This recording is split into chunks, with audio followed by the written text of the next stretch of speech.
Bismillah. Awesome. Yallah, Bismillah. So free training today on Post-Ramadan Reboot for Muslim professionals. First of all, some housekeeping, inshallah ta'ala. So you are all muted at the moment. However, in the Q&A session, we're more than happy to open up your voice so you can ask questions live.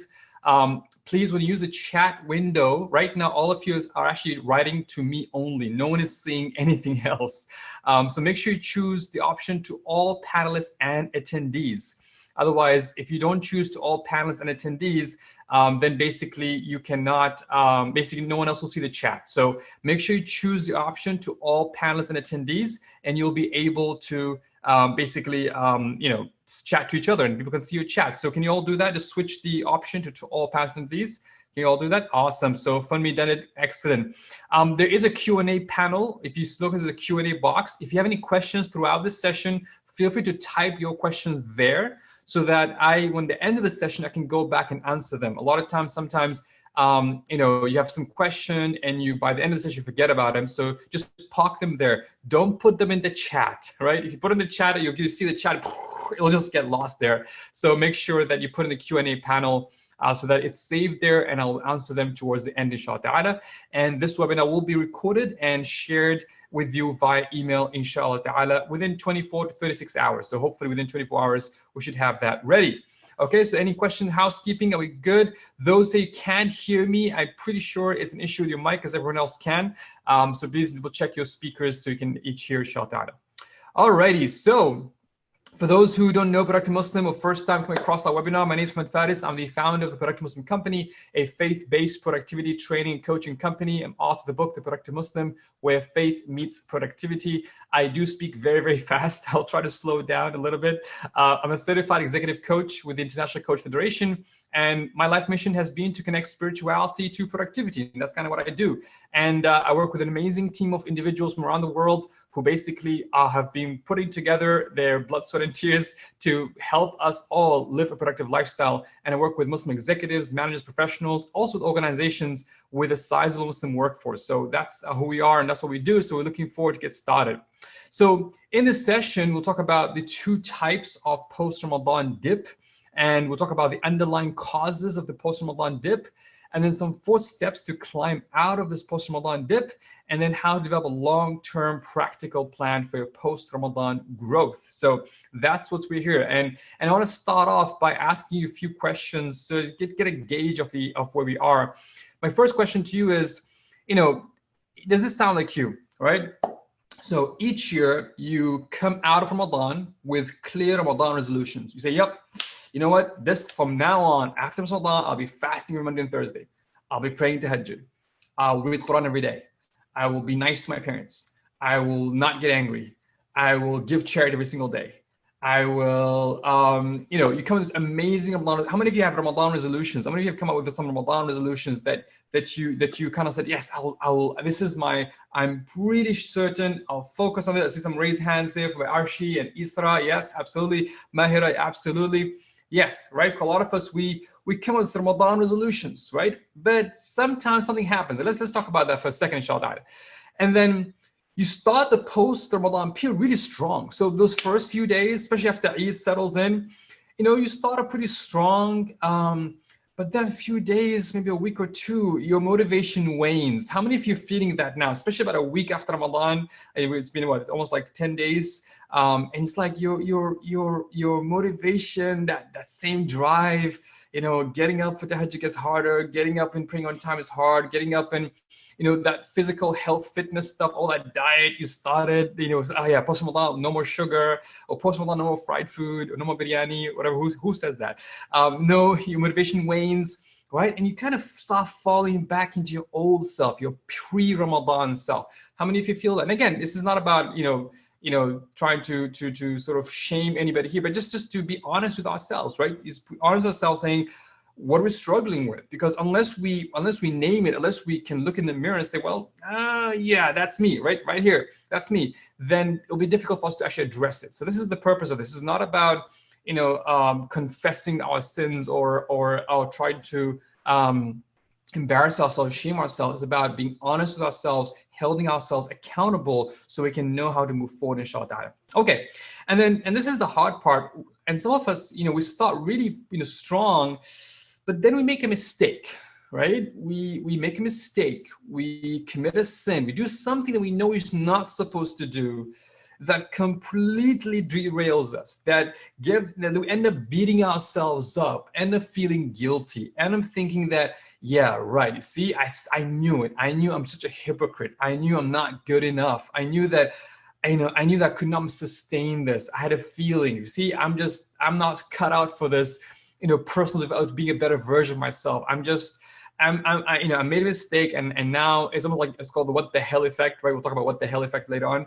And you beat yourself up. How many of you have actually experienced it, where you do something, you slip, you go below what you normally sort of sign up for, and you're like, oh man, like that's it. And then you kind of like go into this cycle of beating yourself up, feeling guilty, thinking not good enough, and then you don't really develop yourselves. Okay, very powerful. So again, I actually want to say to all of you who are saying me, yes, me, again, I actually commend you for your honesty. I commend you for your transparency. I commend you for your vulnerability. And it's important for us to sometimes be vulnerable and say, yes, this is where I'm at. This is where I'm at. This is where I'm at the moment. But here's the good news. The good news is that it's absolutely normal to have a post-Ramadan dip. The question is, which type of dip do you have? Okay, so here's the thing.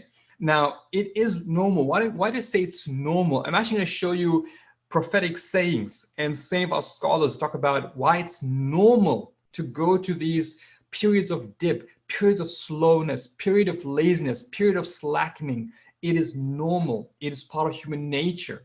Think about it. Think in every area of life, whether you are running a business, whether you are an athlete, whether you are, working, whether you are at home, every moment of life, the night and day, right? Every part of our lives, there is this moments of action, moments of being the best, moment of us being at the highest motivation, and then moments of us going through this little bit of slackening, this dip, this laziness, then we start over again.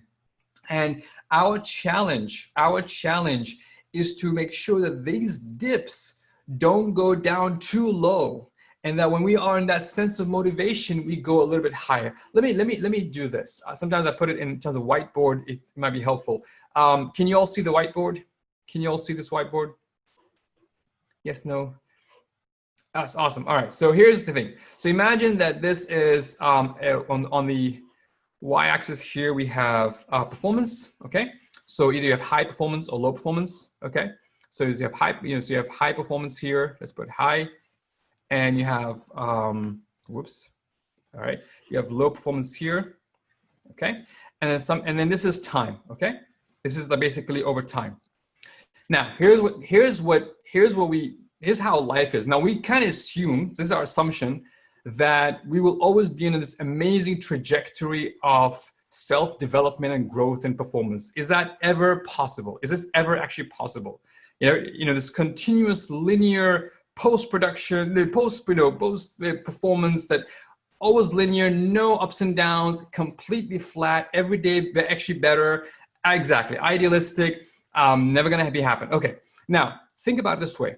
A lot of us, what normally happens, we have two different modes. Some people go to what I call the kind of like static perform growth. So they like go up and then go down, go up and then go down, go up and go down, go up and then go down. But what do you notice? What do you notice? Right? What do you notice about this one? They're stuck. They're stuck at the same performance on average, right? On average, they're the same performance level. They're not actually growing, right? They're not actually growing. So they go up and down, but they're not actually growing. Now, here's the thing. What if we can move on to, what if this happens? So let me just remove this line so that it becomes easier to see this. Let's go this way. Move this line and you go, what if your growth was slightly different? What if your growth is up and, oops, nope, that's one, wrong line, okay. What is this way? What happens here? What if this one? Do you see the difference? Now, do you see the difference? Now, see, here's what happens, okay? Here's what happens.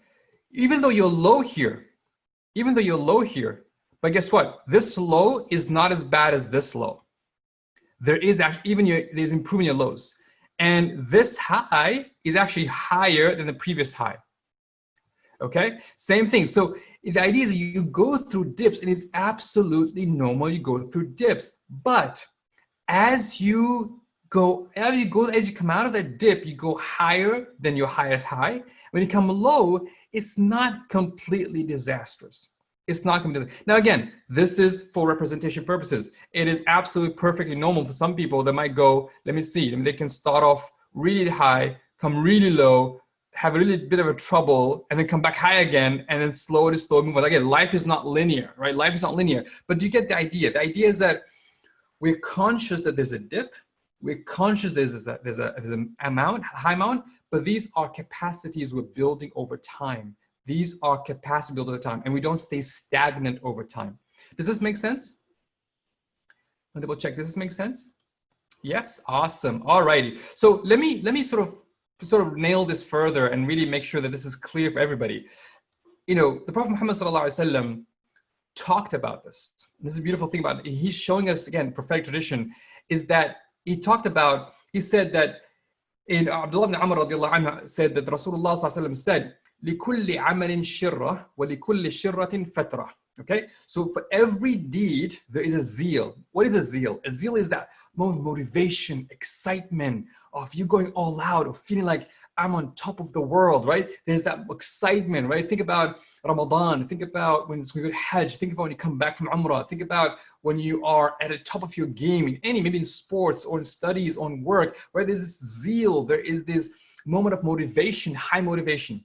And then it said something very powerful. It said, for every zeal, for every moment of this motivation, high motivation, you know, being your best, there is a slackening. He's talking about human nature here. He's saying there is a slackening. There is and what is slackening? Meaning a moment of laziness, a moment of being tired, a moment of saying, I can't keep up with this, right? There is slackening. So whoever slackening is towards my sunnah, meaning what? That when you are in this moment of low points, when you're in this moment of going this moment, you don't end up completely missing salah. You don't end up completely losing your manners. You don't end up completely being rude to your parents. You don't end up completely just going all out, completely, forgetting obligatory stuff, not doing anything right, just going all out, like going against his way of life. Then he's successful. Meaning what? So if you are slackening, it's towards the sunnah, meaning that you are sticking to his way of life, even at its most basic form, stick to 5-day prayers, making sure that you're a good human being in general, then he's successful. And this person is successful. But if his slackening is towards other than my sunnah, then he's ruined. Meaning what? And this is where it gets interesting, where sometimes we go to this point, we'll talk about this from a psychological perspective, where we completely go the opposite direction. Right? We've been so good for so long. We've been so good for 30 days. And then we say, you know what? Oh, that's it. I'm done. And you go completely opposite direction, and we wipe out all the good stuff we've been building, all those good habits, all those good routines, all those good work we've been building.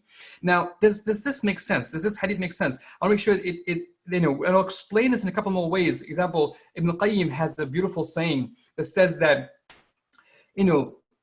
slackening for people on the path has to occur. So Ibn Qayyim is an incredible scholar who wrote a lot about, very, very deep stuff.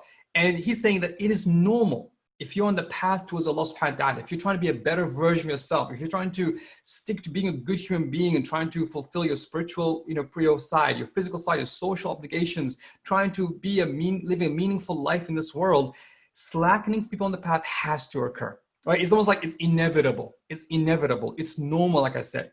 Whoever is slackening is moderate, meaning what? Does not take him obligatory acts, does not make him commit to haram, then it is hoped that he will return better than he was, like the graph, right? You come back stronger, Think about sports, right? For those of you who go to the gym or play sports, you know this, your coach will tell you need to recover. Sometimes you go and work out so hard every single day, and sometimes the coach will tell you have to recover, spend a couple of days of rest so you can come back stronger. That's the idea here. You need to come back stronger. And then Ali Abdullah has similar saying that the nafs, the self, has comings and goings, meaning what? Meaning that it sometimes it is it wants to do good deeds. It wants to be a better version. It wants to improve. It wants to exercise. It wants to eat healthy. It wants to be a good, role model for their family. And then when it comes, take it with determination and worship, meaning like run with it, because you're in a good zone. You're motivated. You're in a good zone. So don't take it easy. So just run with it. But if it starts like getting up for Fajr becomes a night, very hard for you. Like you don't want to keep opening the Quran. You don't want to deal with people in a nice way. Like, your nafs is like just resisting and you just want to sit and binge watch Netflix all night long, right? If it goes, slow it down with obligatory acts and wajibat and those that are recommendable acts of worship. Does this make sense? So the first point, and I want to make sure that it's clear, is that it is absolutely normal to go through this post-Ramadan dip, right? And the second thing is that make sure what is not normal is when you use this dip as an excuse to completely sort of, almost like destroy any growth, destroy any potential of good deeds you've built, basically, right? And it's not keeping the base, it's not about keeping the base minimum. It's about that minimum needs to improve every single time. So even though you go to a dip, but that dip is better than, like, say, 6 months ago, 1 month ago. So let's say your low today should be higher than your low before Ramadan, for example, right? So your low today, your low in this period, if you go through a low period, it should be higher than your low before Ramadan, because you went through this amazing training in Ramadan. Now if you come down, don't go all the way back to negative. Try to build your new base is a bit higher. Does that make sense, Mahira? Right? Does that make sense? The idea is that your new base is a little bit higher, and that's how you build yourself and you build your growth and make it happen. Okay, so now the question is, what causes this dip? And the reason why we say what cause, unless you understand the causes, it becomes very hard for you, to understand how to tackle this dip. Because so we established that, okay, it's normal to have a dip, so I understand that.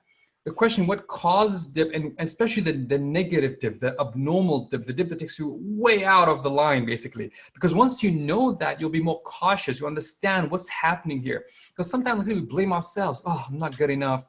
I'm so bad. Oh my God, like, yeah, you see, I can't even control myself. I feel like I'm terrible. Versus there's a lot of spiritual, psychological, social, environmental factors at play at hand. So you need to understand those factors to be able to work through this and figure this out. So let's talk about spiritual factors first.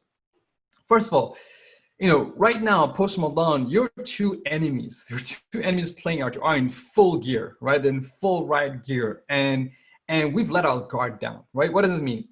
First, you have something called your nafs. Your nafs is like this childlike part of you. This is where your nafs, it's sometimes we tend to blame on it. People call it ego, people call it psyche, people call it your conscious. But your nafs in Islamic terminology is basically this marriage between your physical self and your soul. And it's nafs, like a child, right? And some scholars call it a child, some scholars call it a beast, right? And this nafs sometimes needs to be controlled. Imagine whoever have, how many of you have children? How many of children? Imagine if you are, if you are basically, if you give your child everything it wants, what happens? If you give your child everything it wants, what happens to it? Imagine, just if you give your child everything it wants ever. Bismillah. Absolutely spoiled, right? But now imagine that if you're too harsh on yourself, if you're too harsh on the child, you just beat it, no, just beat it every day. What happens if you completely are too harsh on your child every single day? What happens if you're always harsh? Never give it a single rebel, absolutely, rebel, right? So depressed, absolutely. So your nafs like a child, meaning what? You need both love and discipline, right? It needs love. You need to take care of your nafs. You need to give it its right. You need to give it some breathing space. You need to give it some room, some care, some compassion. But at the same time, you got to give it some discipline, right? Give it some structure, give it some, and the control center there is your heart. Your heart is a control center. If your heart is strong, if your heart is connected to Allah subhanahu wa ta'ala, this is something we talk about in our Productive Muslim Masterclass. We talk about how to strengthen your heart so you're able to basically control this nafs. Be able to almost like to hold on to this beast, right? To raise this child, exactly. So the idea of understanding your nafs is very, very important. Now, the second thing, that's your internal enemy, right? That's kind of within you. And like I said, you need both love and discipline to be able to manage it and to be able to manage it. So what happens post-Ramadan usually is we just like, oh, man, okay, your nafs, do whatever you want, man. Just chill. We've had a really 30 days of, nafs being constrained, fasting, tahajjud, Quran, charity, all sorts of things. And even though it might, some of the nafs enjoyed it, but then now post-Ramadan comes and the nafs is like, oh man, relax, right? I just want to just like make the most of Eid. I just want to like, I just can't keep up with that anymore. And that's you internally speaking. Now, what sometimes makes the nafs go even further is the whispers of shaitan, right? The whispers of shaitan. So shaitan comes and starts whispering and telling you basically, hey dude, relax, alhamdulillah, Ramadan was awesome. You did really, really well. Just chill out, right? Take it easy. Shaitan was like your best counsel coach, right?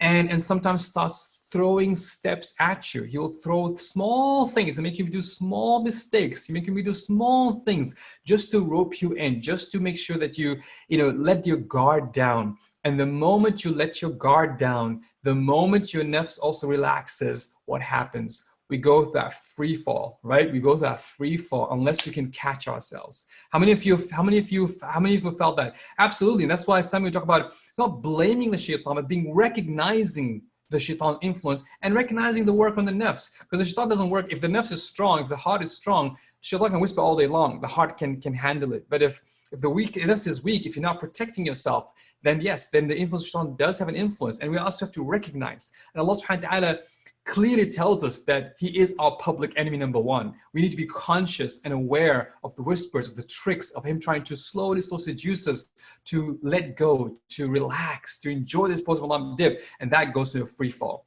Does this make sense? Right? This makes sense. The idea that you need to understand on a spiritual level, right? You need to really work on understanding your nafs and what your nafs wants.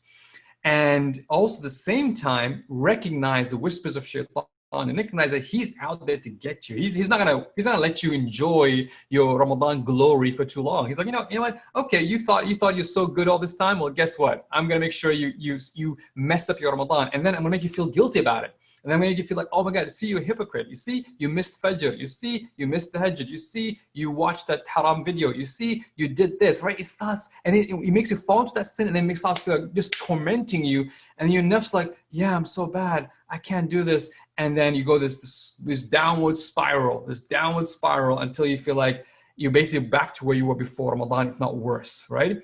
And that's very, very, very, very important.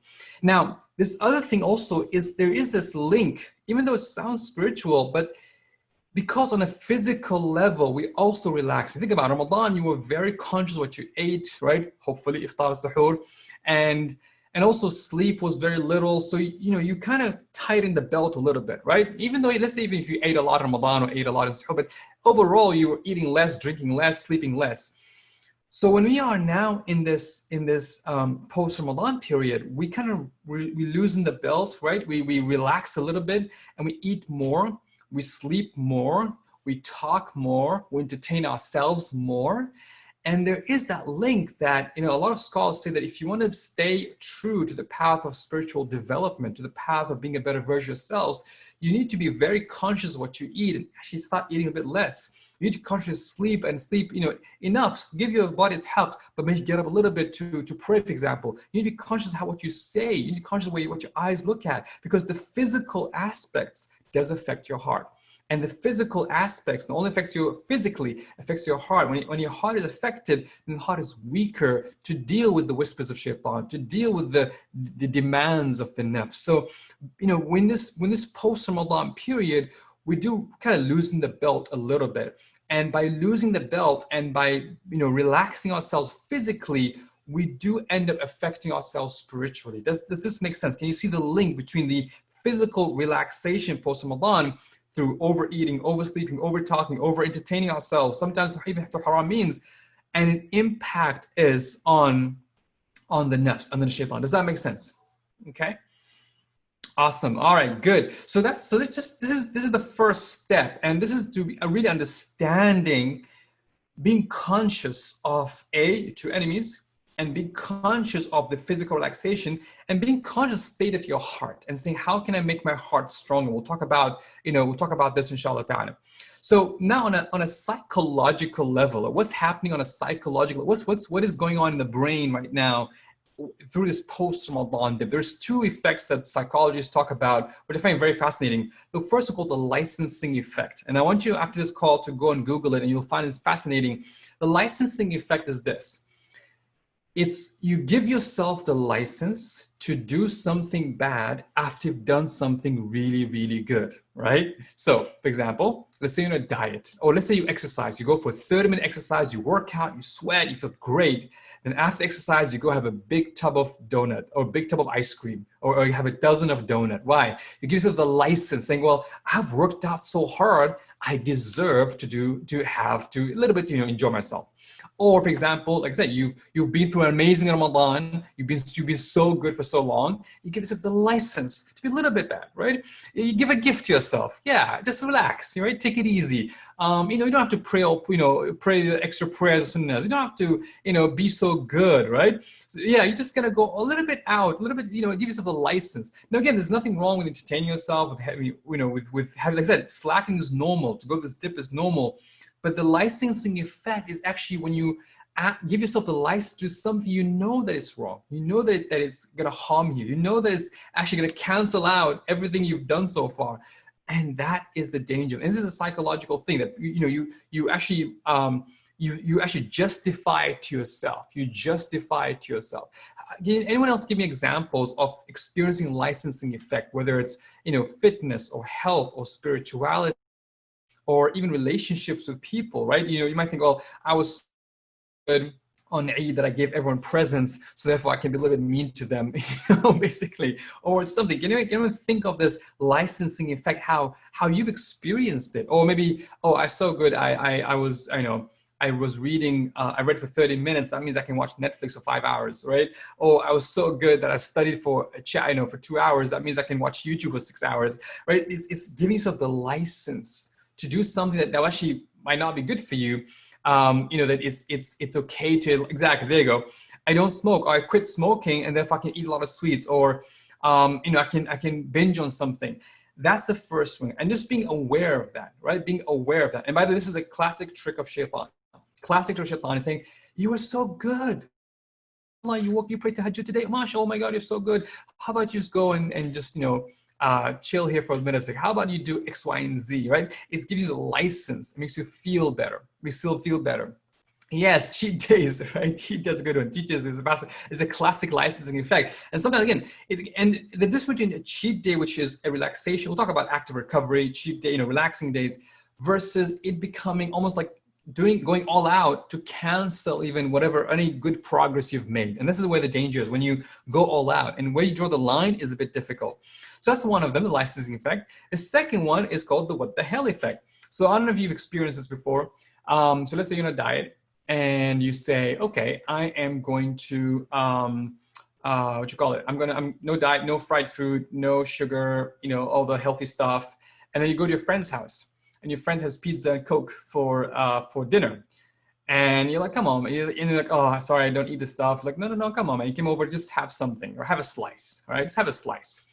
And you're okay, fine. You have one slice, and then you say to yourself, what the hell? You have the whole pizza, right? Or you have one sip of Coke, and like, what the hell? You drink a whole gallon, right? The idea of, it's almost like I've taken one step, what the hell, I might as well indulge in this. It's called this is actually a psychological term, what they call the what the hell effect, where you one small step, and that's why Allah subhanahu wa ta'ala in the Quran says, لا تتبعوا خطوات الشيطان. Do not follow the footsteps of shaitan. Shaitan won't come to you and says, commit zina.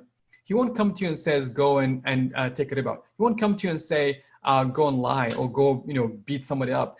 He will come and give you small steps. There was a fascinating podcast on lies. Why do we tell lies? Why do we lie? And one of the interesting things that these sort of economists, behavioral economists were doing was saying, a lot of time when we look at these people who have made the major public lies, like, oh my God, I can't believe they lied. He said, it's actually, if you were to trace back the decisions they made, or to trace back those lies to one of those early lies, every lie seemed a little bit innocent. And even that lie, like so small lies, a white lie, so to speak, right? It doesn't bother me.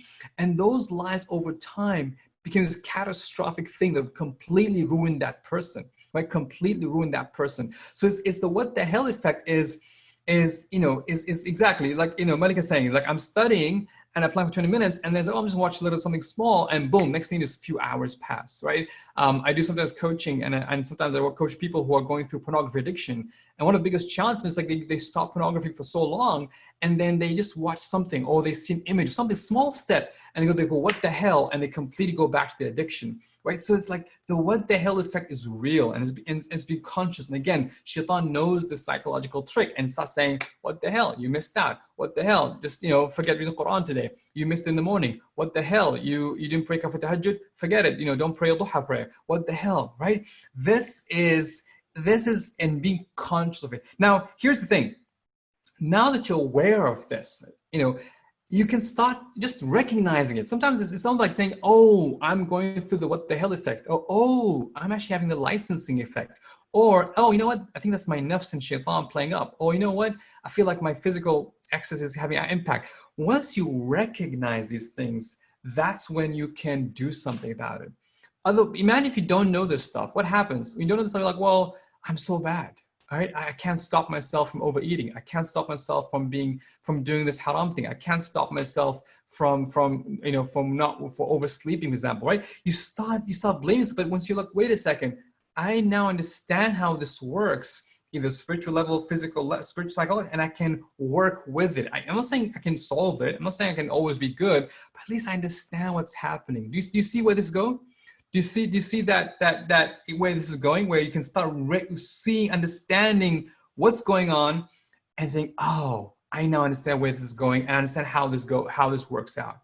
Okay, all right, and exactly, absolutely, khair. Need a lot of self-awareness and a lot of just being aware, and also not to go into that almost like, again, that blame game. We are so good at beating ourselves up, especially those who are high performers, those who want to do good in the world, those who try to improve themselves. Because we have such high standards for ourselves, it's so normal for us to sometimes feel like we're not good enough. And but if you don't understand what's happening at a spiritual level, psychological level, then it's very easy to fall in these traps and not be able to get out of it. Okay. Let's deal with the third element, the social environmental element, and stop sabotaging ourselves. First of all, I always say this: willpower is overrated. A lot of time we think that we can be good by pure willpower, by sheer willpower, right?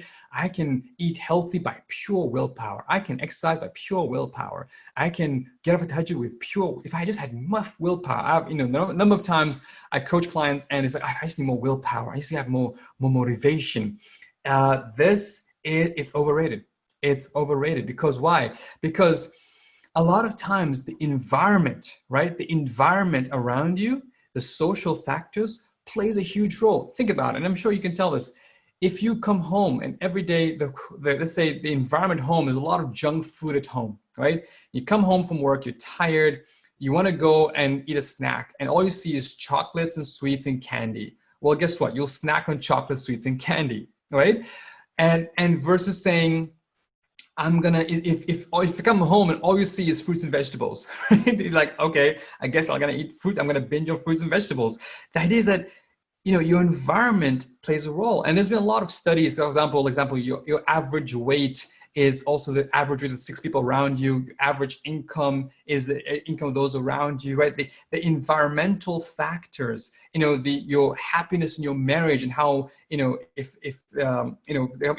you're in a network of friends who are all happily married and you're happily married, if you're in a network of friends where everyone unfortunately has a bad, either going through a divorce or going through a difficult time with their marriage, that affects your marriage. Like, there's been crazy studies about the environmental social aspect and how that really affects our well-being, that really affects our growth and development and being a better version of ourselves. So being very conscious of willpower and saying, well, it's not a willpower, saying what's in my environment that's impacting my growth? what's in my environment? So you think about the goals you want to set for yourself. Think about the things you want to do for your life and say, well, what's in my, that's helping me or not helping me? And sometimes you can change your environment, right? Sometimes, because let's say your home situation or your wherever you are in the world, you may not be able to change your environment. But again, saying, well, what can I control? I'll give an example. Recently, I stopped listening to radio. Whenever I used to drive, you can sometimes listen to radio, listen to some news, and I stopped doing that. And I felt like, well, that's part of the environment because it was kind of feeding me negativity. It was feeding all this sad stuff happening in the world. Instead, I said, I'm not going to listen to anything, not even podcasts anymore. I'm going to use this time to just do dhikr, do salawat, just remember Allah subhanahu wa ta'ala. And just being that, so that environment of the car became an environment of remembrance versus an environment of getting negativity and news, which does affect your mental health and well-being and so on and so forth. So environment can be not only the people around you, it could be what you listen, what you see. Everything in the environment does impact how you perform, how you basically make it, how it impact. Absolutely, that's a good point, Seema. Yes, the idea that because of lockdown and many people are benefiting it. I was talking to a lot of professionals saying, Alhamdulillah, for the lockdown, we had a great Ramadan because, we don't have all the issues you have to face at work and trying to find a place to pray and all that stuff. So it does helping. So it's not much, some element of environment you can change. If you have control, say change it. For example, it could be as simple as making sure, say you're trying to write, then make sure your desk is clean, making sure you wake up a bit early so that you can have some quiet time to write, making sure, say if you're trying to eat healthy, making sure you don't buy any junk food, don't put no food or junk food in your house, make sure that you start changing your environment so that you don't have to end up relying on your willpower to do the right things versus, and sometimes let's say you can't, right? Something you just can't, you have, because of family pressures, because of society pressures. And this is where you need to say, can I at least minimize this environment? Can I try to reduce the impact of this environment? Excuse me. So it doesn't affect me, basically. And if you notice a story of the man that killed 99 people, right? And so the man was killed 99 people and he went to this worshiper and he killed him, right? He said, okay, well, since Allah will not forgive me, I'm going to kill you too. And so he killed 100 people. Now think about it, he killed 100 people. They went to the scholar and he asked the scholar, well, can Allah ever forgive me because I killed 100 people? And the man said, yes, Allah subhanahu wa ta'ala can forgive you but here's the thing. He said, you first have to make tawbah, but also you have to change your environment. And he said, فَإِنَّ أَرْضَكَ أَرْضَ سُوءٍ. Your land is a bad land. Meaning what? The environment you are in is not helping you become a better person, not helping you improve unless you change your environment. So like I said, so the question asked, do you need to change your environment or not, is really the question is, sometimes you might have to, but sometimes you just start as best as you can to manage your environment. Does this make sense? Does this make sense, everybody? Very good. Bismillah. Alhamdulillah. Awesome. All righty. Now, the next thing about this is about high stress versus low stress environments. Now, a lot of times when we, we normally go through this period, like I said, just like we go through high stress environments versus low stress environments. When we're in high stress environments, we tend to perform actually better, right? Because we're in this high stress environments, the adrenaline is rushing in, we are in our zone. Think about when you have a deadline. Think about when you have a big meeting coming up, or you have a big client you have to close with, or you have a big project or something. It's high stress environment. You are super alert, super productive, super performing because you're in a high stress environment. And but then you go to this low stress environment where it's like, well, it's low stress, you just chill and relax. Now, the interesting thing is that when in high stress environment, it's easy to be at your best. But when you go through low stress environments, it's very hard for you to motivate yourself because you're just feeling, there's no fire under you, right? There's nothing that's telling you should be doing something. You should get up and get up. That's why Ramadan is a high stress environment, not high stress in a bad way, but high stress meaning there's fasting, you gotta get up for suhoor, you gotta do some qiyam, read some Quran. It's only 30 days, or like 10 days left. There's this night of Laylatul Qadr is coming up, the last night of Ramadan, right? There's always there's adrenaline, there's a rush, there's excitement to be in this high stress environment. But then after Ramadan, it's like, okay, now what, right? So we go this low stress environment where it's like, okay, now what I do with my life, right? And because in this low stress environment, it's very easy for us to go this dip, right? It's very easy to go for this dip. Does this make sense? Does this make sense? That you have high stress environment and low stress environment. Yes, stress makes us perform better. Now here's the thing. high stress is actually bad for you. If you're always in high, if Ramadan was 6 months, we'll probably burn out, all of us. I'm sure most by the end of Ramadan, like, okay, I think I'm just about managing it, right? But after Ramadan, but if it's gone off for like another 6 months, it would be too much for you. But you need a bit of low stress. What you need to do in what you do in low stress impacts what happens in high stress, right? What you do in low stress impact what happens in high stress. What I mean by this, mean that when during low stress environments, you need to be in a what we call maintenance mode, right? Almost like what's called active recovery, maintenance mode, to build yourself up. So when your high stress comes in, you need to be ready for it. For example, for those of you who serve the army, or if you're in been to any sort of army training, you know that sometimes the army will, because they say if there's no war, if there's no battle, they will create these high stress, low stress environments so that they can keep their soldiers active. They can keep their soldiers at the peak performance. Because if they're always in low stress and they don't feel the need of soldiers, they become rusty. They can't be a peak performer. The idea of high stress and low stress is also something very important to keep in mind as you think about, am I in a high stress environment right now or low stress? For most of us, we're right now in a low stress. And finally, the idea of defaults, right? What is your default? Another way of putting it, who are you on a bad day? Who are you, or what do you do on a bad day? Imagine you woke up one day and it's like, it's a bad day, right? You woke up late, your boss emailed you 3 a.m, tell you to do something by 6. Your kids and your spouse are all over the place and they drive you nuts. The breakfast is burnt.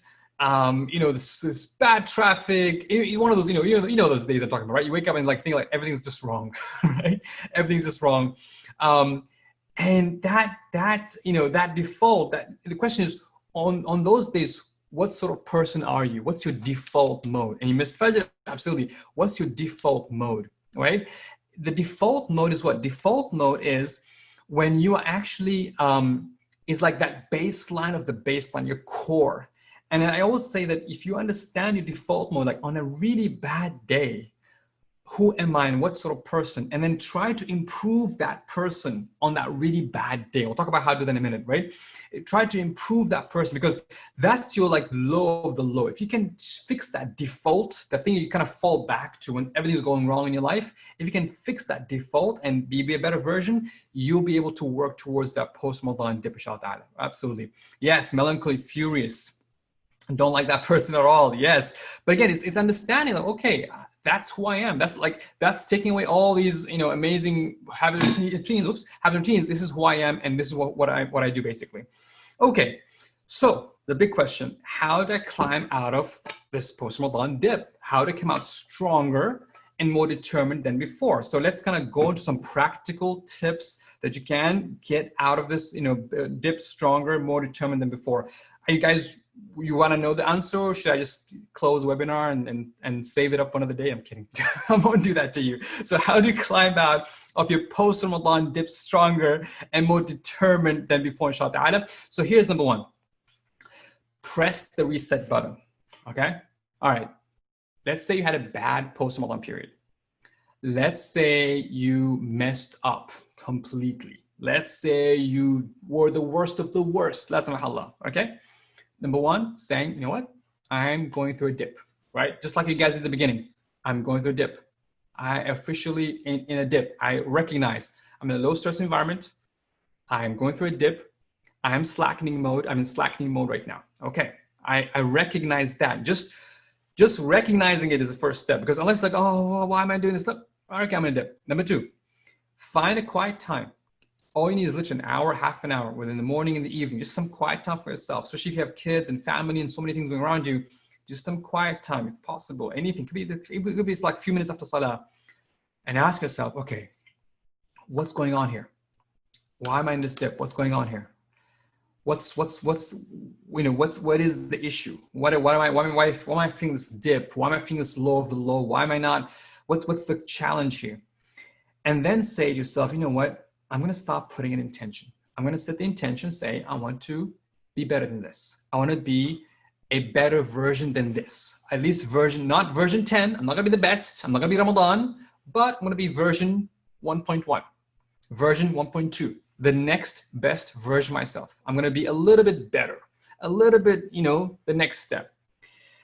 And then the third, and this is the most important, to be honest, is really cling to Allah subhanahu wa ta'ala and recognize that you coming out of this dip is only by His permission. And I can't stress this enough. A lot of times we feel like we are in control. We feel like, yeah, I was so good in Ramadan, I can be good on my own. You know what? I can beat shaitan. You know what? My nafs is under control. And then boom, what happens? Post Ramadan, we go this dip and like, and then shaitan plays games with us, and we're like, I can't get out of this. I'm struggling. I'm not able to improve myself, whether physically, spiritually, socially. You just feel like you're drowning. And this is when you cling. This is when you cling. This is where Tawbah comes in. Even if you feel like I'm the worst person in the world, even if you feel like I feel so guilty, even though you feel like, oh man, weeks ago in Ramadan, I was crying out, making Tawbah, and here I am exactly where I was. Doesn't matter. You cling and you ask Allah subhanahu wa ta'ala for to ask for help, right? You really reconnect, right? And saying, I'm going to get out of this. And by Allah's tawfiq and permission, not on my own will, not because of my willpower, not because I'm so smart, not because I'm so good. No, only by Allah's permission. I'm going to do everything I can, but only by Allah's permission. And I say, oh Allah, I need you to help me get out of this. I need you to help me, to pull me out of this, because I am nothing and I'm not able to do anything without your permission.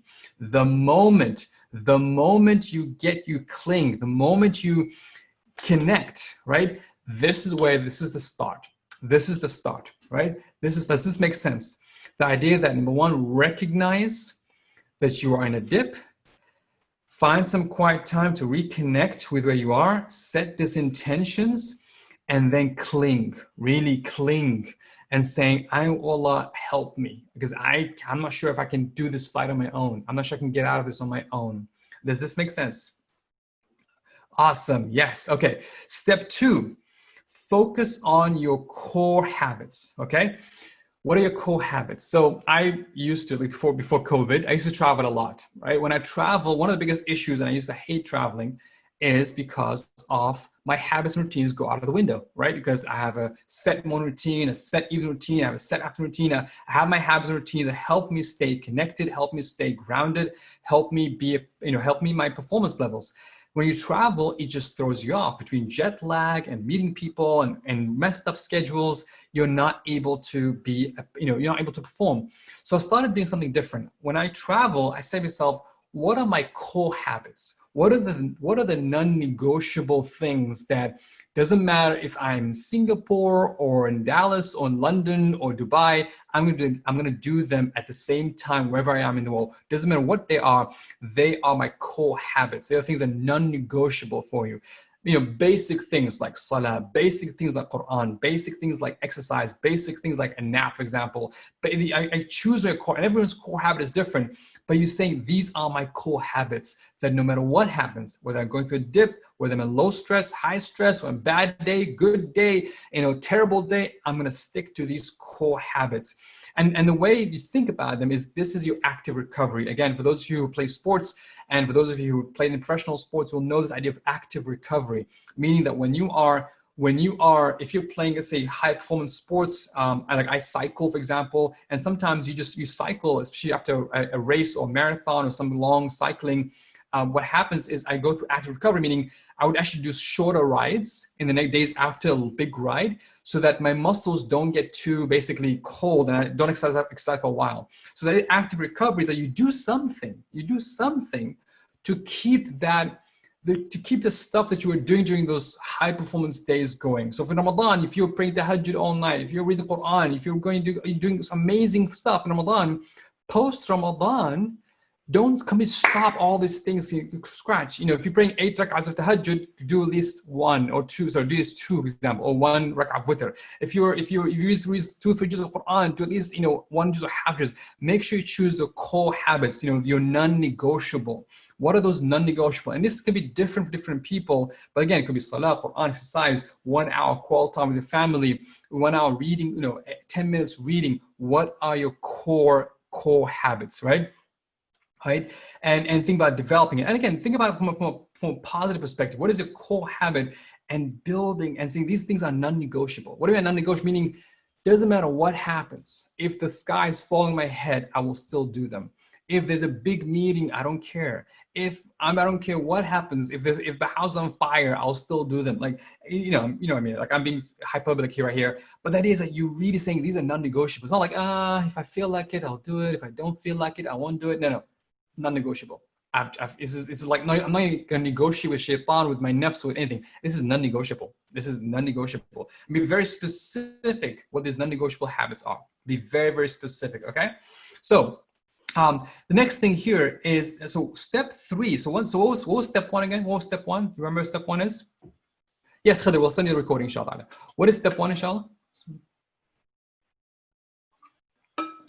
Reset button, absolutely. And step 2 is active recovery. Think of your core habits. Step 3 is remove obstacles. Okay, saying, okay, what's getting in the way of me building my core habits, me being that version 1.1, or even leading me to some of my bad habits? What is getting in the way? Okay, maybe for some people it's having social media apps on their phone. Maybe for some people is, for example, the binge watching Netflix is having Netflix on their TV. Maybe for some people is having, unhealthy foods lying there. Maybe for some people it's certain friends who influence you and make you do bad things. It's about, what is happening, and say, can I just get rid of distractions? Get rid of distractions. These could be external distractions. External could be stuff like your phone, the internet, people around you, and internal distractions. What are those things that are bothering you? For example, one thing that if there's something in your mind that just keeps on eating you up, like writing it down, just getting it off your head and writing it down can be very powerful to remove that distraction. Or another idea was called compartmentalize, meaning that, okay, let's say you have this big issue that you're worried about. Could be a health issue. It could be one of your parents is sick. It could be something that's happening in your life that's really weighing on you. Say, okay, I'm going to compartmentalize, meaning like, okay, I'm going to worry about it, but not now. Like I have a specific time when I'll go and worry about it. But then after that time, I'm not going to let it eat up the rest of my day. So try to eliminate or reduce those distractions. Eliminate options. This is a big one where sometimes, because we give ourselves so many options, like saying, should I read 2 juz of Quran or half a juz of Quran or 1 juz of Quran? Just read 1 juz, okay, or half a juz or 10, whatever it is. Choose the don't choose one thing, go for it. Should I have this for breakfast or that for breakfast or this for lunch? Choose one thing, decide in advance. Should I, if when you have multiple options, sometimes having too many options ends up you being distracted and ends up you not doing anything. For example, exercise, right? For example, I've simplified my exercise really. Before I used to get all those complicated exercises. Now, you know what? I just go for a run or a jog or cycling. That's it. I don't overcomplicate exercise. Oh, is it going to be this super duper A/B testing workout thing, which I'll probably stick for 2 weeks and forget about it, versus limited options. Simplify, limited options. That's why things like wear the same thing every single day or eat the same breakfast every single day works, because you're removing options, and that way you stick into those good habits easier than sticking to options that say make us bad. Absolutely. The other one is try to eliminate negative environment. It could be things like not binging on the news, right? 24/7. Yes, it's important what's happening. Yes, it's important to be aware. It's important to be engaged with society. But if you're binging 24/7, if you're always on Twitter and always on Facebook and always on the news channels 24/7, then that's gonna affect you. If you're always plugged in, even that I stopped before I used to like listen to things while I run or jog. I should stop doing that, because I feel like, when will I just sit and smell and just smell the trees and hear the birds, right? Because we're always plugged in, right? Plugged into hearing something. We're trying to be productive, right? I'm listening to audiobook while I'm running, but sometimes it's going to be just trying to move all negative environment. Anything that's affects you, anything that's getting in the way of you being a better version of yourself. You feel like this is affecting me. Okay, maybe it should, but it's affecting me. And maybe those movies are affecting me. Maybe those websites are affecting me. Maybe this Instagram is affecting me. Maybe certain people whom I'm friends with are affecting me in a negative way. Well, guess what? If I'm trying to be a better version of myself, I need to take a decision of saying, maybe I need to cut down, reduce my exposure to these things so that it does not affect me. I need to remove the obstacles, right? Now, this might be very hard for people, like saying, for example, let's say Abdurrahman is saying games on YouTube are distracting. If I say to delete your games, you're like, no, I can't delete it. My life depends on it. But sometimes if it's getting in the way of you being a better version of yourself, is it worth it? I was doing a coaching with somebody who said, oh, Muhammad, I really wanted to, to be a better version of myself. I really wanted to, I want to be like, I want to achieve these goals for myself, right?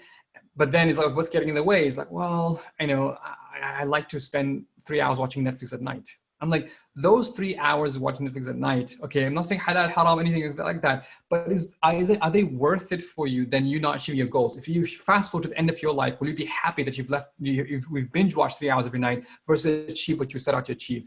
And the moment you start weighing it, like, it's not worth it. It's not worth it. Me to be always plugged in. It's not worth it, right? This is, and even though you might limit it, I'm actually saying, Yasmin, you actually want to start by eliminating, just so that you can recover, and then you can reintroduce them later on at a limited usage. But if you're really struggling to get out of this dip, you might need to start eliminating, almost like go cold turkey, eliminate these distractions, options, negative environment, so that you can give yourself some breathing space. Now you might itch, you might find struggling first few days, but after a while, you're like, I actually feel better. I feel like I'm able to get myself out of this rut that I'm in and be a better version of myself. Right? And this thing, even again, and this is, you guys mentioned a good point. Sometimes you see there's a lot of good stuff I see on YouTube, a lot of amazing lectures. Yes, there are.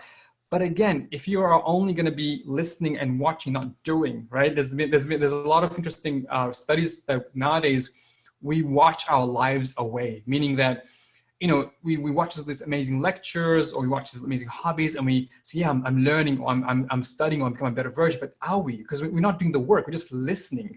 We're just sitting, we're just consuming versus actually doing the work. And sometimes you need to eliminate those things to be able to build yourself. And then every now and then you can bring a dose for motivation, so on and so forth. Otherwise, it can get really, really absolutely difficult. So that's again, that's some thoughts there for you to think about as well.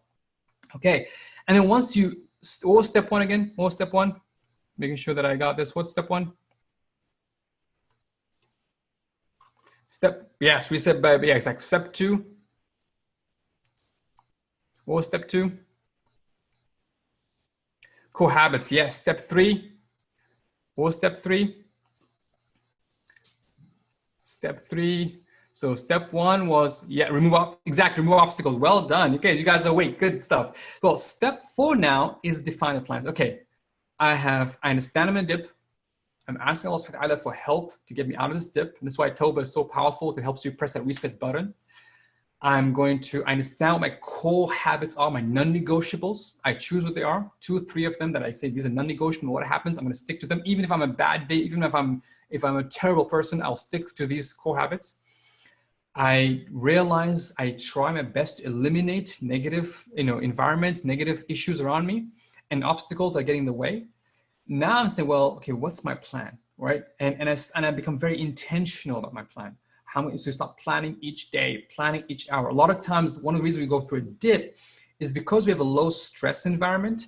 Sometimes when you have a low stress environment, because there's nothing there to look forward to, right? There's nothing in your day that excites you.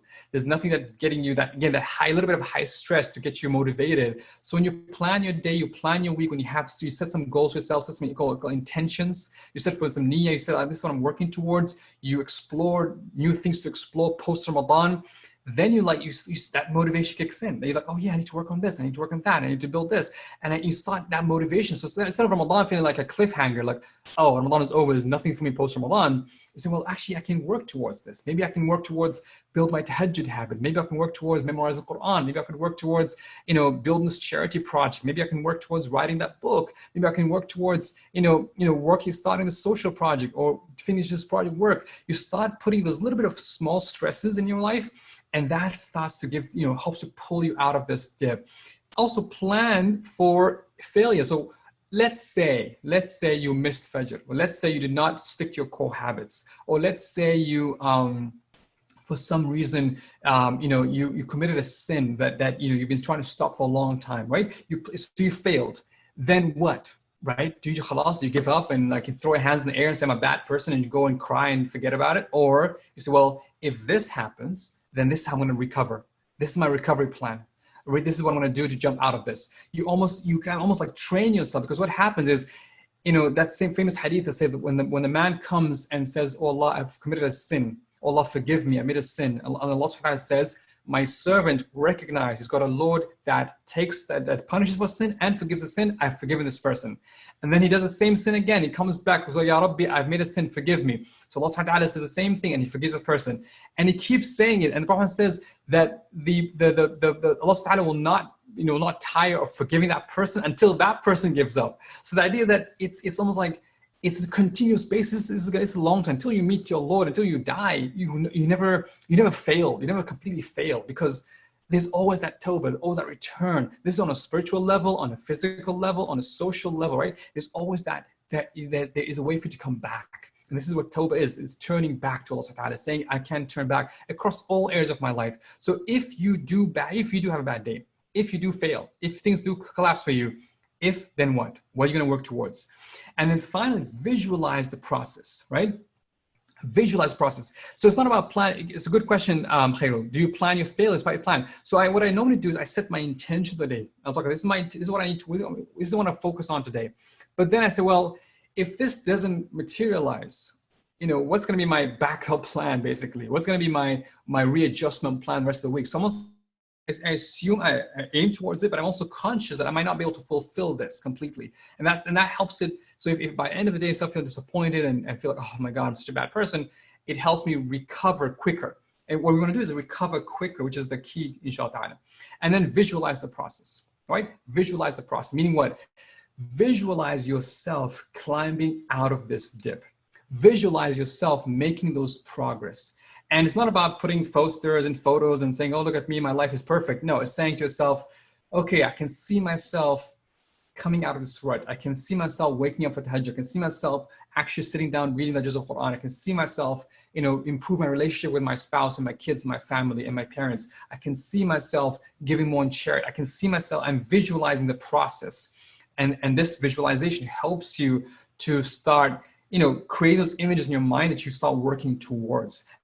You're not trying to attach yourself to those images, not trying to attach yourself to results, but you're visualizing the process. You're saying, yes, this is possible. This is by Allah's permission, by Allah's tawfiq permission, it is possible. And by visualizing the process, you start making dua for it, right? By visualizing the process, you're saying, oh Allah, help me get there. Oh Allah, make this possible for me. Oh Allah, with your permission, I can get there. I need your help to get there. Does this make sense? Does this make sense?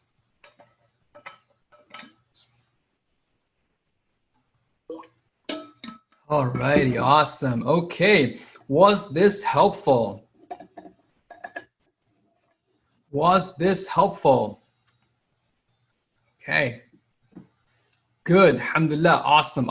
Okay, and I think, again, and for those of you who feel like, okay, I'm ready to get out of this dip, right? I'm ready to go beyond Ramadan. Like, this is another thing where sometimes we feel like, beyond Ramadan, what's there for me? How can I commit to a long-term, practical, self-development plan? How can I work myself towards building a better version of myself? Because sometimes, again, you need that environment that helps you and kind of encourages you to start building your way forward. And this is where I want to share with you, if I have your permission, inshallah ta'ala, to a bit about our programs, especially our Productive Muslim Masterclass program that is starting in upcoming July, inshallah ta'ala. If I have your permission, I'll spend a few minutes going over this program, and then by the end of this, open for Q&A to answer any questions you have. Do I have your permission, inshallah ta'ala? So I want to share with you this post-Ramadan plan. What is it going? Why this is the right time for some of you to think about, inshallah ta'ala, and how it could be helpful for you, okay? So this post-Ramadan plan, we have had this program for the past, actually this number is old. We had over 250 people actually signed up. This is an old slide actually. And it's been very, very helpful.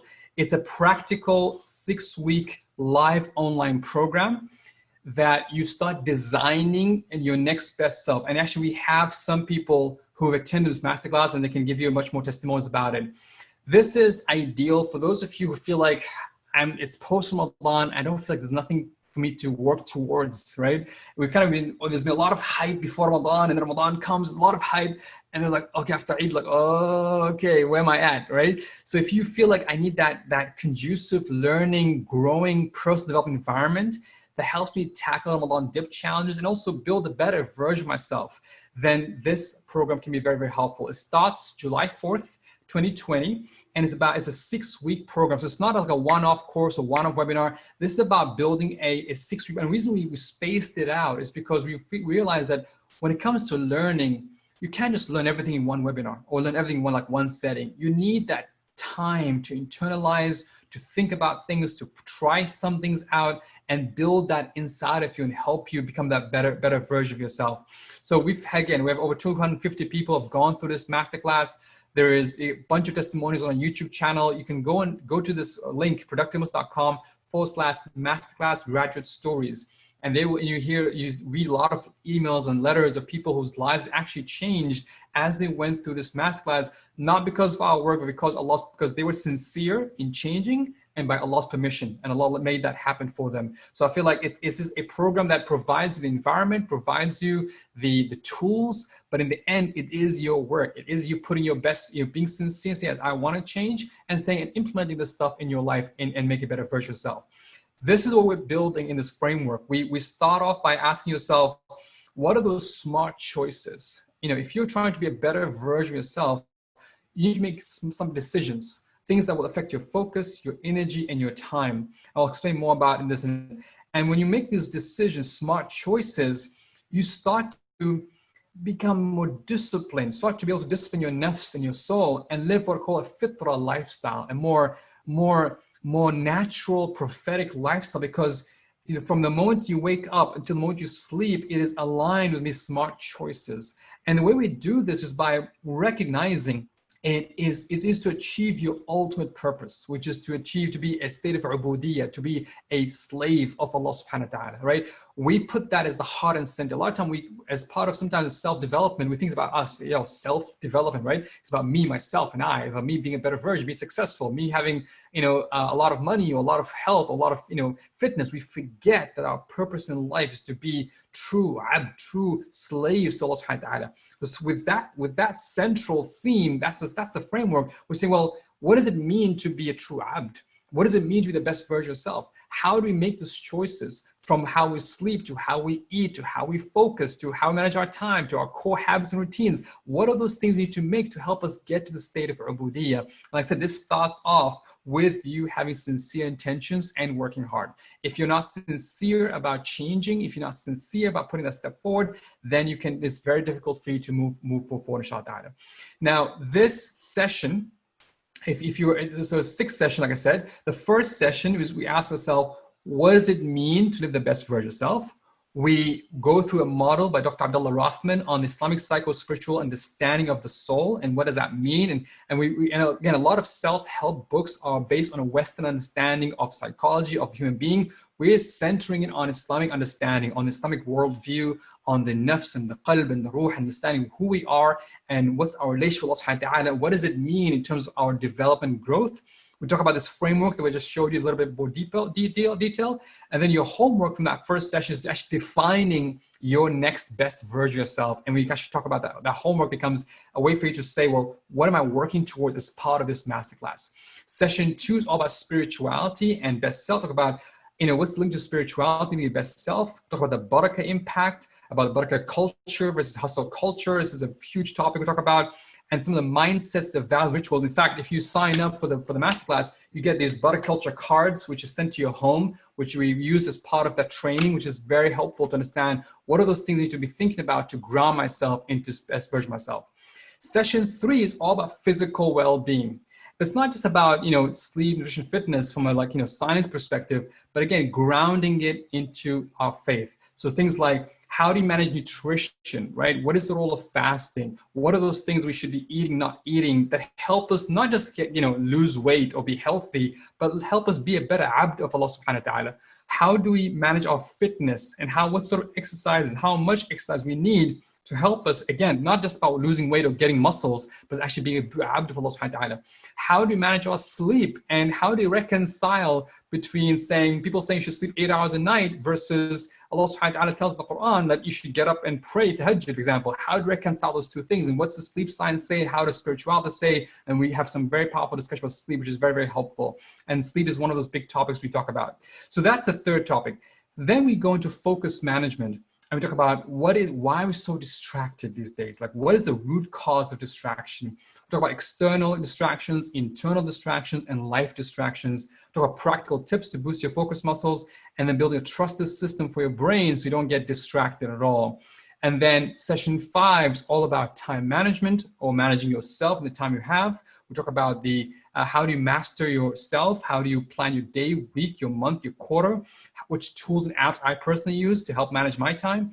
And some of called spiritual axioms, some basic understandings. If we understand them, we understand how to manage ourselves within the time we have. And finally, session 6 is where we bring all of it together. We're like, all right, now you've learned all this stuff. Let's talk about motivation and willpower.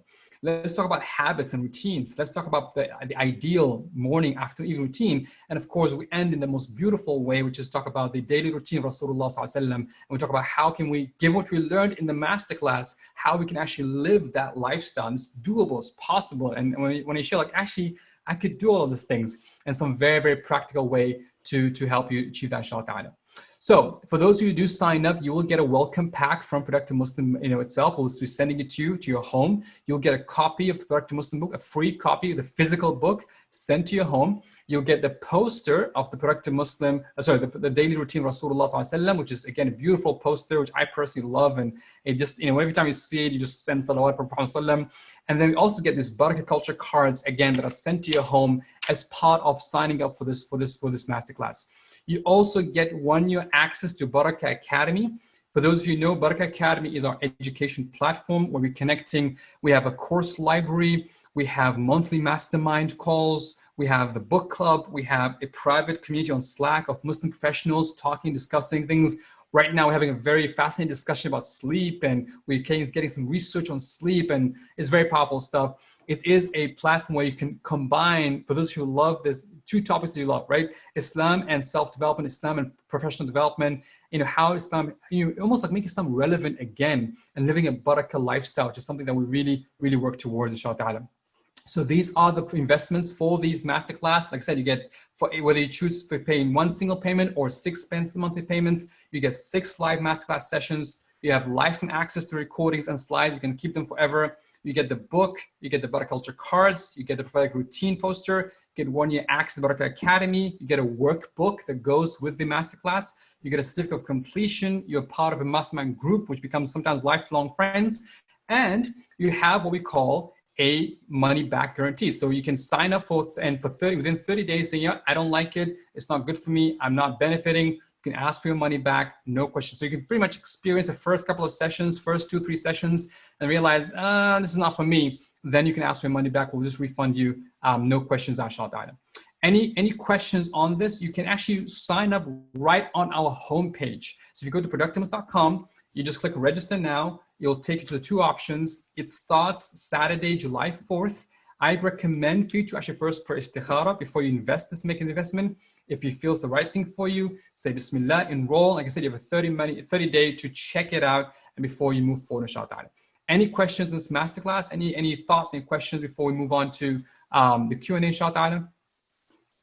Any question in the masterclass? Any for those who attended previous masterclass, I'd love some of you to type in some of your thoughts on how this masterclass helped. Each session is about 90 minutes, Najat, but what happens usually is we end up spending a couple of hours, because once I finish the session, I stay for as long as you want. Literally, I should stay as long until you guys kick me out. So it's a great way to ask your questions. There's no rush. I'm not going to try and fit everything in 90 minutes. I'm going to go fast. I go for 90 minutes. We have some breakout sessions. We have some, it's very live like this one, even more live than this one actually. And then we actually have the 2 hour time. Okay. Awesome. Jazakumullah khair, Mubarak and Sammy, appreciate you. Okay. Awesome. Yeah. So if you're interested, inshallah ta'ala, you have till July. Basically, if you sign up before Saturday, July 4th, if you want to sign up, you have till July 3rd at least. If you want to be the first, because we want to send this stuff to you. And this stuff nowadays with the whole COVID situation, there are some shipping delays, unfortunately. So please do sign up early so that we can send you these things as soon as we can. So inshallah, you get it in time for the masterclass. Although even if it does come after the first session, you'll find inshallah ta'ala. Okay. Awesome. Jazakallah khair, Aisha. Awesome. Yes, we will send the recording for these sessions after the session. Good question, Lubna. So a lot of topics, and we have quite a few male and female attend webinar, is because it's very self-reflective. A lot of it, you can apply this content, whether you're male, female, professional, stay at home. Like the context of this, the tools you share is very applicable to different areas of life, but you can actually help. And we started having Baraka buddies. These are mentors who you can reach out to kind of understand things more deeply. So we can definitely have that, inshallah. Usually, Abdurrahman, we have about 30 to 40 people who sign up for each masterclass cohort. So for example, the last masterclass in April had about 42 people. The one before that, we had about 50 people. Normally, beginning of the year, there's always a high jump, but usually we get about 30 to 40 people. So we try to keep them small. We don't have hundreds of people signing up because the quality will not be there, and people will not be able to give that attention to everybody. So around 30 to 40 is the ideal number we find. Okay. Yes, Barak Academy is basically that's a mirror. Absolutely. Okay, so absolutely. So inshallah, make it work, inshallah. So right now I'm opening up this session for any questions you have. I know there's a lot of questions in the Q&A box, inshallah. For those of you who have to leave, then first of all, thank you so much for joining us, and I'll be sending more detail. I'll send you the recording, I'll send you the slides of this session, so you can more than happy to go through it, more than happy to share it with your family and friends, let them know about it. And I'd love to see some of you, inshallah, inside the masterclass to learn more. In the meantime, I'm here to answer your question. Please type your question in the Q&A box, not in the chat box, because it gets very, very hard to sometimes to keep track of the questions. So a question is, how do we make our nafs strong to win over shaitan, or how to love your nafs and discipline it? So that's a good question. So first of all, how do you make a nafs strong? So in the nafs, if you think about it, it's like a child, like I said, and actually it's not the nafs you need to work on, it's actually your heart, right? And one thing we talk about in the masterclass is that your heart is the spiritual center, it's the spiritual control center for your nafs. If the heart is alive, if the heart is strong, if the heart is full of iman, full of faith, if the heart is connected to Allah subhanahu wa ta'ala, submits to Allah subhanahu wa ta'ala, it is able to control and manage the nafs to the best of its ability. If the heart is weak, if the heart is dead, if the heart is ill, then sometimes the nafs runs over, right? So that's the first thing. And this heart gets affected by many things. Shaitan is one of them. Environment is another thing. Words and actions is a third thing. So we have to be almost like, we need to build work on our heart. How do we strengthen our heart? Things like remembrance of Allah subhanahu wa ta'ala, things like the rituals we do, things like trying to remove the disease of our heart, things like being conscious of Allah subhanahu wa ta'ala, things like taqwa, right? All these concepts, all these mindsets, these values, rituals in our deen, they do a role to solidify. And shaitan, to be honest, we always think, how to win. Really, it's about the more you connected. Allah subhanahu wa ta'ala in the Quran very, very clearly said to shaitan, Inna ibad laysa laka alayhim sultan. My servants, my slaves, you will not have power over them. So Allah told shaitan clearly, you will not have power over my slaves. Which means what? If we truly submit to Allah subhanahu wa ta'ala, if we truly align our will to the will of Allah subhanahu wa ta'ala, then that is when we have strength. But if we waver, if we feel like you start listening to the whispers of shaitan and fall for the trip for some of his tricks, then that's when our nafs gets weakened. But it's a lifelong battle. Until we meet Allah subhanahu wa ta'ala, it's a lifelong battle, and we have to keep that in mind and keep always that in check, inshallah. Okay. Yes. So question about how to achieve taqwa in practical life, right? How to achieve taqwa in practical life, and can taqwa solve the problems? Again, taqwa is that God consciousness, mindfulness for Allah subhanahu wa ta'ala. And that comes, number one, understanding who Allah subhanahu wa ta'ala is. Unless we don't, again, sometimes it's amazing how much we say we love Allah, we say we love Rasulullah, we say we all these things, but we actually don't know. We don't understand who Allah subhanahu wa ta'ala is. And the more you know Allah subhanahu wa ta'ala, the more you commit and submit and understand who He is, the more this taqwa starts building up. And also taqwa starts building up when you start making the small decisions, right? The small decisions of taqwa, things like, yes, you could be late for work and say that you're there on time, but you say, no, I was late for work. Or you go there early. Or yes, you could cheat a little bit and no one's gonna notice, but you're like, no, I'm gonna be conscious of the small things. I know Allah's watching me, and that builds taqwa within you. That's why Ramadan helps you build taqwa, because when you're fasting, no one's watching if you're fasting, because you make those small decisions to help you be a better version of yourself, inshallah. So a question from Tiwi about how to keep motivation for always consistent. Like I said, we're not looking for consistency. Consistency, I feel like, again, we're not machines. Even machines break down, right? we look at being constant in a constant state. So we talk about constancy versus consistency. Consistency is saying I'm going to do the same thing over and over and over again every day, but that's not possible. That's not, it's very hard. But constantly, I'm in a state of constant. I'm going to be constant in my connection with Allah subhanahu wa ta'ala. Now, you might be consistent with things like salah, for example, read the Quran, and you can do it for a long time, but even those kind of waver. Like sometimes salah is really good, sometimes salah may not be really good, but you're still in a state of salah. Sometimes, you might be in a state of, remembering Allah subhanahu wa ta'ala, something you might forget Allah subhanahu wa ta'ala, but you are in a state of remembrance at least. So be constant versus be consistent. I think that can help you understand how to build habits, inshallah.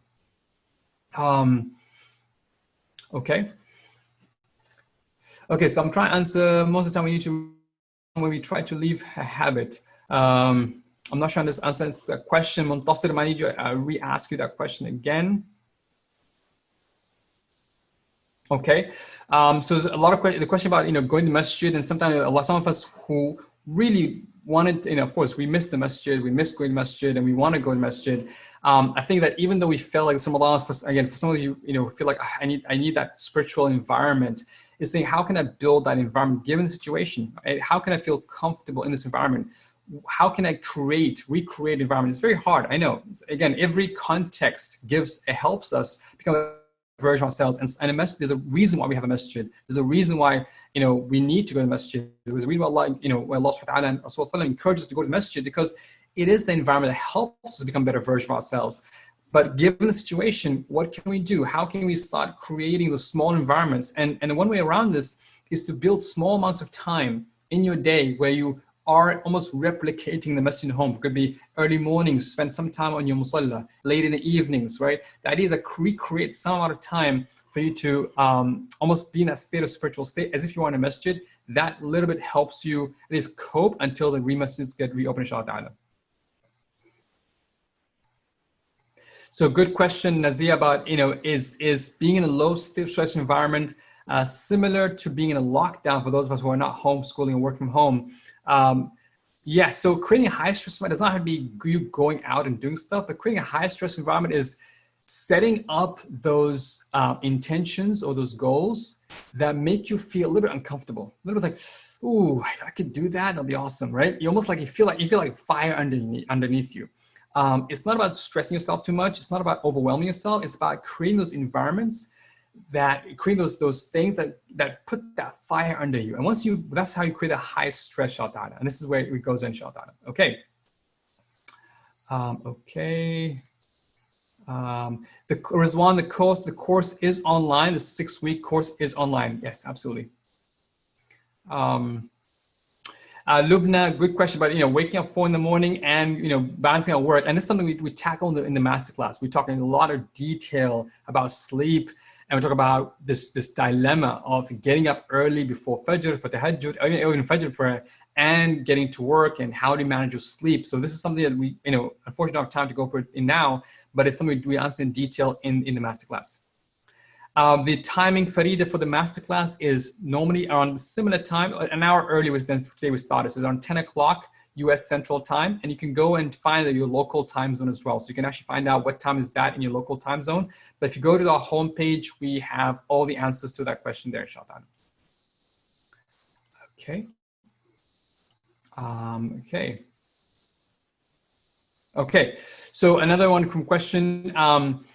What is the psychology of not being able to follow and stick to your schedule and then feel guilty about afterwards? So yes, so I think this is idea of setting yourself up, setting high expectations for yourself, and you attaching your self-worth to achieving those goals. So you say, okay, today I'm gonna work on these 6 goals, right? And saying, I gotta finish 6 goals. And at the end of the day, you only did like 1 or 2 or none, and then feel like a failure. Versus saying, these are my intentions, this is my niyyah for today. I'm asking Allah for help to achieve them. I may achieve them, I may not achieve them. But the point is, I've set the intent, worked hard towards them. And if at the end of the day, I can say to myself, I have honestly did my best, then I'm instead of being achievement or outcome focused, I'm more process focused. Did I follow the process of focusing on the schedule for now. Again, we'll talk about that in the time management, also under the gardener mindset versus the carpenter mindset, as well as part of the masterclass as well. Okay, let's answer this one. I'm not sure which books you want to recommend. Books, Aisha, there's a book called Willpower is Overrated. I think that's a good book by Benjamin, gosh, I forgot his name. What's his last name? But it's called Willpower was Overrated. There's also good power about willpower, environment, high stress, low stress. Yeah. Good question, Sonia. If you are unable to sleep due to being on a high stress environment mode, one thing I recommend is write it down. Write down whatever is bothering you. Make wudu, pray 2 rak'ahs, ask Allah for help and support, and then that will help you calm you. Doing the remembrance before sleeping, that helps you calm yourself down. Also, exercise helps a lot. If you don't exercise in the day, make sure you exercise in the day. That really helps you to manage that shaitan. Okay, answer that question already. Yes, the recording is sent. Okay, so sleep is again something we could go in detail in post-Ramadan. How do we cleanse? Okay, that's the, okay, try and answer. Okay. Okay, so Abdurrahman is saying, I'm suffering from managing my time, to be honest. I'm a doctor and I moved to the UK for 1 year. Daytime is too long, and Fajr is not too early. Yes, so we talk about the seasonality as well. As one of the things about, because, and this is unique to a Muslim situation, because for a non-Muslim, only have to worry about 9 to 5, for example, they can wake up the same time every single day because it doesn't matter about waking up Fajr or so on. But for Muslim, with Fajr prayer and Fajr moves early and later, you actually are aligned with the natural seed, which actually is a good thing. We think it's a bad, actually a good thing. The challenge, of course, is because our work schedule is not aligned with the fitrah lifestyle schedule. So the question is how to reconcile. And I share some tips in the masterclass there to help kind of deal with this. Again, it's a bit of a long answer. I don't have time to go over it, but it is something that we go in detail because it's the seasonality of things that does make a difference, inshallah. Yes, so I know Rizwan, good question. How do you maintain ikhlas, sincerity, right? How do you maintain ikhlas, sincerity in all these times?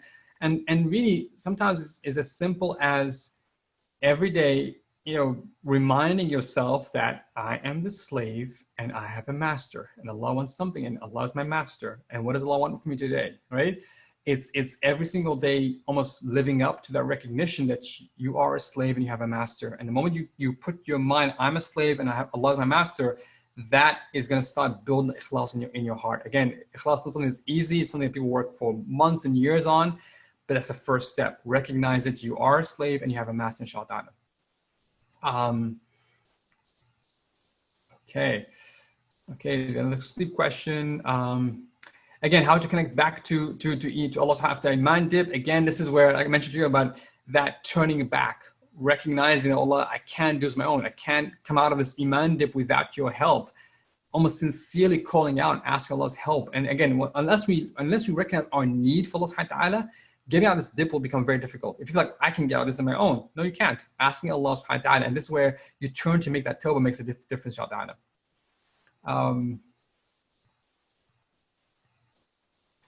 Okay, try to answer some questions. Again, any questions? If you have questions, please type in the Q&A box. I'm not watching the chat because it'd be easy for me to answer this through here. And please ask full questions. And again, things that are relevant to today's topics. I'm not answering all the questions, but in relevant to today's topics. Okay, even though we try to remind ourselves of this.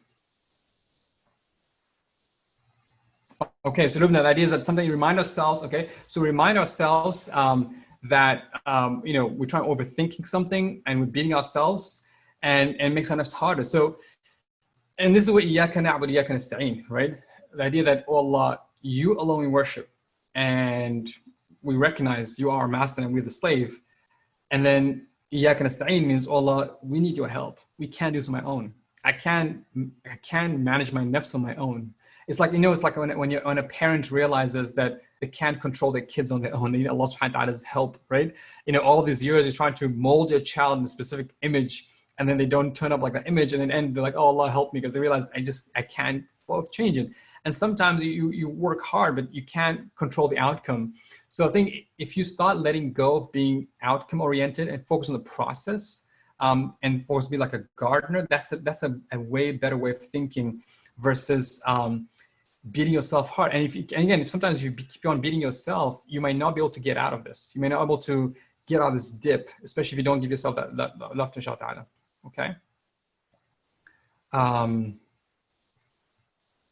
Okay, so we talk about the question of sleep and babies. Yep, we answer that in the question. And please don't try to answer anonymous. Does not help you. Try to put your question, put your name, so it'll be easier to ask you any follow-up questions. Okay.